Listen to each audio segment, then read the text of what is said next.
Papa. Jerome, Jinri, at Tanner. Kayo ang apat na nominado sa linggong ito. Pero, you still have a chance to erase your name from the list of nominees. Dahil bibigyan ko kayo ng pagkakataon na iligtas ang inyong sarili. At ito ay sa pamamagitan ng isang ligtas challenge. At kung sino man ang magwawagi, siya ang ligtas sa linggong ito.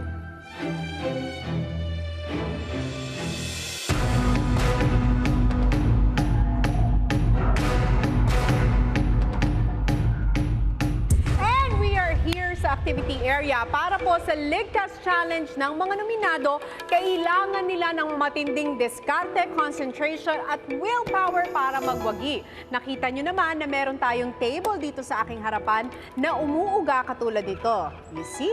Ayan.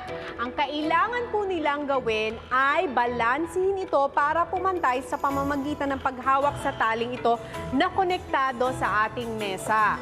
At kailangan nilang ipatong sa mesang umuuga ang mga wooden blocks na nandito sa aking tabi, katulad nito.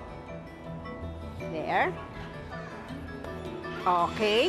Ipapatong nila dyan at kailangan nila itong balansihin para makabuo ng 2 level ng pyramid. Ang first level ng blocks ay ang ating unang level, kailangan 5 ang mabuo nila at ang susunod naman ay 4 blocks sa pangalawang level. Pero katulad ng mangyayaring ganito, anytime po na mahulog ang ating wooden blocks, kailangan nilang bumalik muli at itayo ito bago sila pumunta at kunin ang susunod na block. Ang 4 na nominado ay magkakaroon ng 2 face-off sa ating Ligtas Challenges. Ibig sabihin, 2 nominees po muna ang maglalaban-laban sa isa't isa. At ang magwawagi ay pupunta sa next round. Pagkatapos po noon ay maghaharap din ng 2 natitirang nominees at ang magwawagi sa 2 face-offs ay muling maghaharap para sa last round para malaman kung sino ang ligtas sa linggong ito. Hello mga kapamilya! Be updated with the Pinoy Big Brother housemates by clicking the subscribe button and watch all the latest videos by clicking the I button above.